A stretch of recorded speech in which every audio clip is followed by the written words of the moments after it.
Dua unit mobil yang terletak di garas sebuah rumah, Jalan Belambangan Desa Daupuri Kauden Pasar Utara, terbakar pada Kamis kemarin sore. Kasih Humas Polresta Denpasar AKP Ketut Sukadi menerangkan, peristiwa itu bermula ketika saksi atau korban anak Agung Putra, 58 tahun, menghidupkan mobil sekitar pukul 6 malam. Tiba-tiba dari bagian depan mesin mobil mengeluarkan asap. Bahkan, kemunculan asap disusul dengan suara letupan serta kobaran api.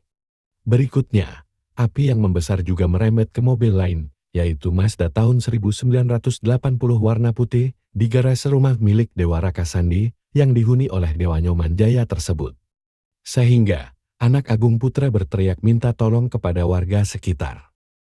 Dia juga berusaha menghubungi pemadam kebakaran BPD Kota Denpasar. Berselang 20 menit kemudian, 3 unit mobil pemadam tiba di lokasi kejadian.